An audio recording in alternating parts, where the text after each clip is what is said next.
It was a tough job, but we finally have Morello where we want him. Now one last step remains. Eliminate him. In his sections of the city, there's theft, robbery, blackmail, illegal lotteries, gaming rooms, and whorehouses appearing all the time. But what's the biggest problem? Drugs? Horseshit. The problem is that we don't get a cent out of it. That'll change as soon as we get rid of Morello. His organization will collapse, and all those small-time cheats, thieves, and criminals will kill each other without anybody over there to maintain order. Today, we could finally remove that bastard once and for all. Paulie has come up with a plan. That's right. What my informants tell me, we have one chance to get this guy. Morello watches his back and almost never shows himself in public. Goes everywhere in his bulletproof limo, clammed up like some seashell. But today he's coming out. He's going to theater to do some socializing with the creme de la creme of Lost Heaven. And we'll be there to show him something too. Isn't this a bit risky? It's risky, but this is our only opportunity to waste him in public and show everyone our power. We'll do it like this. Wait in front of the building till the end of the show. People will start coming out, so there'll be a lot of confusion. With Morello trying to make his way out, his guerrillas won't have much of a chance to notice us before we hit him. Make sure you don't draw any attention to yourselves, so no shooting. Pull your weapons when you see him. I hope I still recognize him. Shouldn't be hard. Morello likes to wear his white suits. Not many people wear them these days. Each of you get a Thompson or Lupara from Vincenzo. Wait out in front of the theater on Central Island until Morello comes out. Then go to it. The performance ends at 9 o'clock, so make sure you're there on time. It should work out fine, so don't come back without his head. Okay, boss, let's get to it. If you have the chance to say something to that bastard before you waste him, tell him that I'm not like poor old Pepone, and that this is for him. Sorry, boss? He'll know what I mean. We have a few unfinished scores from the old days.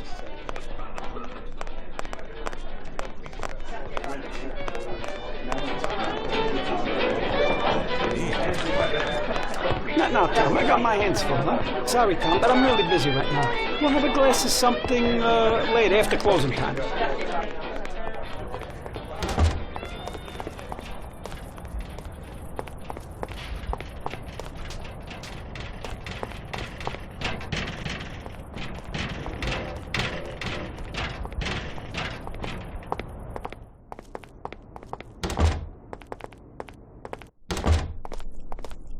Vincenzo, today we need some real heavy artillery. We're gonna rub out Morello. Well, I think 600 shots per minute from an old Tommy gun should do the trick.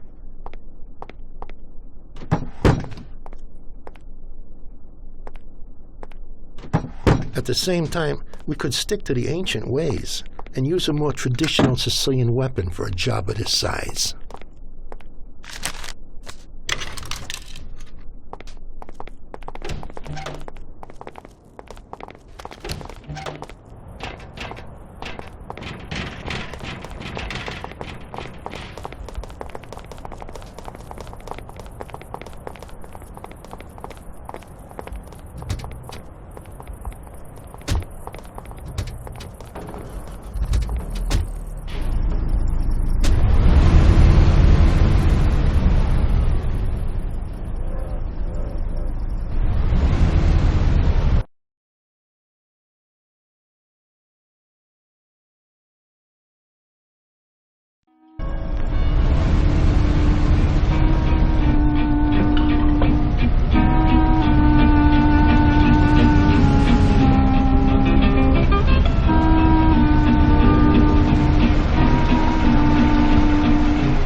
is happening? Why'd you stop? I don't know. It just broke down. Jesus Christ, we almost have him. Sam, come on. Let's make this happen. Tom, get out. Go after them. Maybe you'll catch them.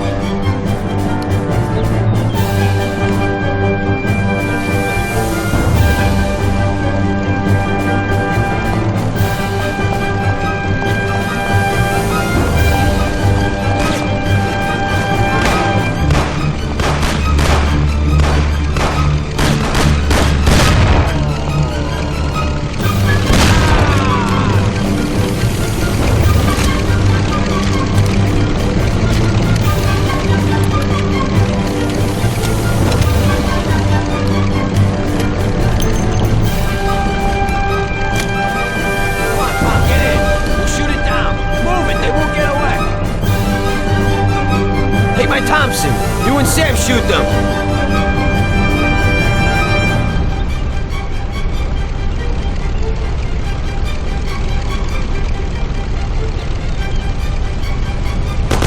Come on, you heap of junk. Hold on.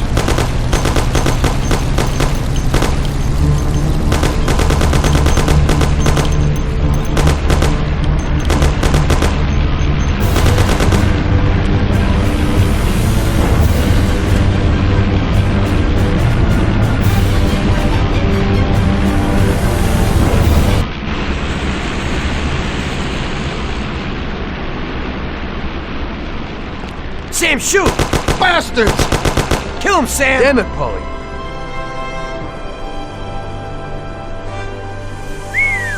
Wow. Yes! Yes! How did you fix the car? Better ask Sam. Why ain't you a mechanic, Sam? That works too dirty for me.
Mars and no wonderland. Drifting to and fro, leaving Chinatown.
Hey, Tommy. Hey, you got anything for me today? Well, today was a little rough.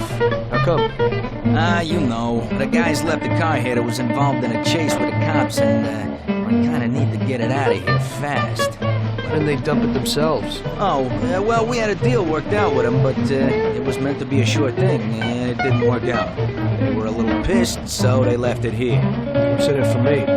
A lovely German sports car. That's worth the risk. I'll do it. What can I do? That's pretty simple. Take the car to the cliffs outside of town and dump it in the sea. Cool. But if the coppers spot you, there'll be trouble, so you gotta shake them. Okay.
Okay, where's the car?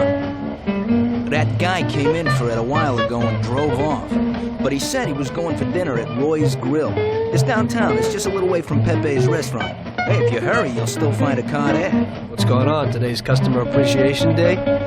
This one's an exception. He owes me big time. I did a bunch of jobs for him and I haven't seen $1. God knows what he does, but at the same time, he acts like a classy guy. Now, this way, he pays his debts and I pay my debt to you. You better get going. Right, thanks.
Boyfriend, no wonderland. 15 to and fro. TV's Chinatown. All my guys are brown. Watching mine and watching mine in TV China.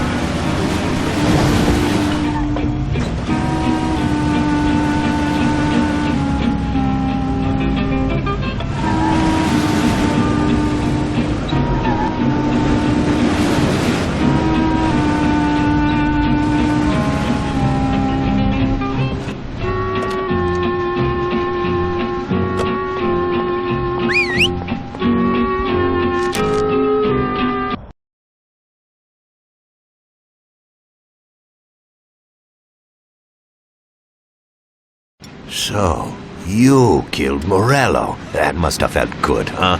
We celebrated. Salieri was thrilled, of course. We ran the whole town, practically, and there seemed to be an end to the bloodshed.